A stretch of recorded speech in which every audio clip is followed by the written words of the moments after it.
Okay, good morning ladies and gentlemen, mga kaguro, mga kamaestro, maayong buntag sa tanan, sa mga Cebuano, sa mga Waraynon, maupay na aga, sa may lunggo, maayo gid na aga, sa mga Maranao, mapya kapita langon. Sa mga Cebuano, maayong buntag sa tanan, sa Tagalog, magandang umaga sa inyong lahat. Itong ating talakayang paksang aralin, guys, ay tungkol naman sa mga incentives na matanggap natin ngayong buwan ng January hanggang April 2025, mga guys. So itong incentives natin, mga nagbigay kaligayahan sa atin, lalo na sa mga kaguro ko, na importante natin ang ating kaligayahan ngayong 2025. Happy New Year! At lalo na sa belated Happy Araw ng Salvador Lano del Norte, mga guys. So itong paksang-aral natin ay tungkol sa mga incentives natin matanggap 2025, lalo sa mga government employees sa Department of Education at iba pang mga department, mga guys. So babayan nyo ako, at hindi pa, mayroon akong introduction, mga kaguro, mga ka-viewers.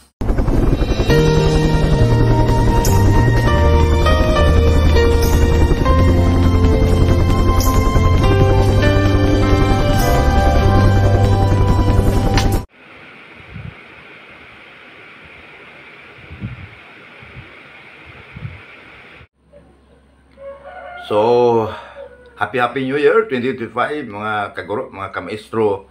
This moment, Teresa's Education Vlog, don't forget to subscribe, like, and share yung mga taga-view sa akin. Kahit na maliit pang aking mga subscribers, dagdagan yung mga, lalo na yung hindi pa nakapag-subscribe, mga guys, Teresa's Education Vlog.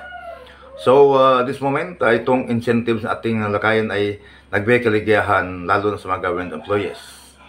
So, unang-una ay mayroon kaming matanggap galing kay Pangulong Bongbong Marcos, ang tinaguri ang second tranche salary increase, mga kaguro, lalo na sa taga-viewers yan. Talagang naligayahan tayo sa ganoong mga balita na ibigay sa atin ng ating Pangulong Bongbong Marcos Jr.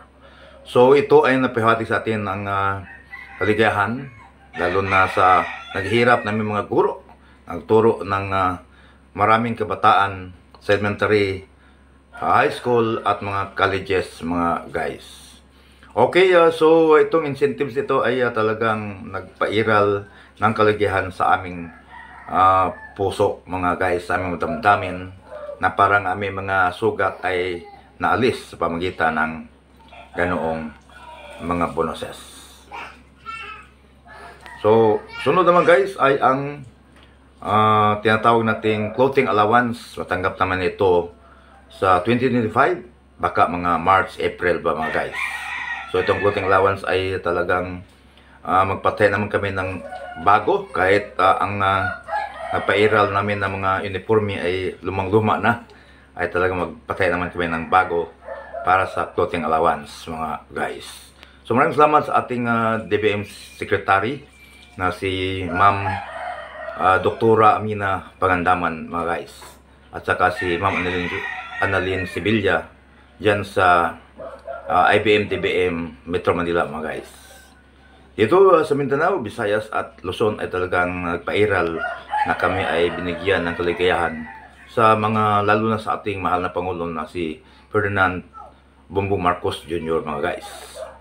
Siya ang Pangulo na bigay kaligayahan sa amin, na binigay kami ng mga bonuses, mga sweldo, mga guys.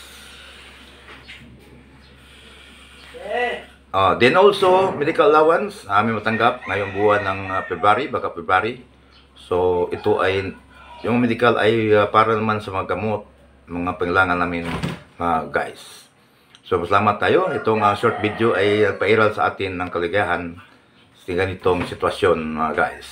Happy New Year sa ating mga nagbigay, Bongbong Marcos, Ma'am Amina Pangandaman at Annalyn Sibilia, nagbigay pusong busilak sa mga lahat ng empleyado sa gobyerno, lalo na sa DepEd. Maraming salamat sa sunod.